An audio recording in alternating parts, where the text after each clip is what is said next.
Hello guys welcome. അപ്പോൾ ഇത് ഇന്ന് നമുക്ക് കുറച്ച് അരിക്കൂൺ കിട്ടിയിട്ടുണ്ട് കേട്ടോ. ഇവിടെ ഇതിന് അരിക്കൂൺ എന്നാണ് പറയുന്നത്. നിങ്ങളുടെ നാട്ടിൽ ഇതിന് എന്താ പറയാമെന്നൊന്ന് കമൻറ്റ് ചെയ്യാം കേട്ടോ.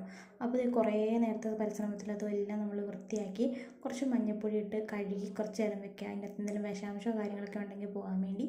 ഇനി നമുക്കൊരു മിക്സിയുടെ ജാറിലോട്ട് പച്ചമുളക്, ചെറിയുള്ളി, അതുപോലെ കുറച്ച് ജീരകം, പിന്നെ ആവശ്യത്തിന് കുറച്ച് തേങ്ങയും കൂടി. തേങ്ങ എടുക്കുന്ന വീഡിയോ ഞാൻ എടുത്തില്ല കേട്ടോ, അരച്ച വീഡിയോ എടുത്തില്ല. അതങ്ങനെ അരച്ച് മാറ്റി വെച്ചിട്ട് നമ്മളിത് രുചി ചെയ്യുന്ന ചട്ടിയിൽ കുറച്ച് എണ്ണ ഒഴിച്ച് നമ്മുടെ സവോള വഴറ്റിയിട്ട് നമ്മുടെ അരപ്പ്, നമ്മുടെ എല്ലാം കൂടി അരച്ച അരപ്പും കൂടി അതിന് മിക്സ് ചെയ്ത് ആവശ്യത്തിന് ഉപ്പൊക്കെ ചേർത്ത് പിന്നെ കുറച്ച് വെള്ളം ചേർത്ത് ആ ജാറ് കഴുകിയ വെള്ളം മാത്രം ചേർത്താൽ മതി കേട്ടോ.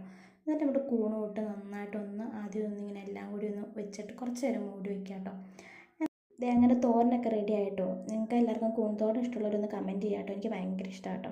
അപ്പോൾ ഇത് ഇന്നത്തെ വീഡിയോ ഇത്രയേ ഉള്ളൂ. മറ്റൊരു വീഡിയോ ആയിട്ട് വീണ്ടും കാണാം. ബൈ.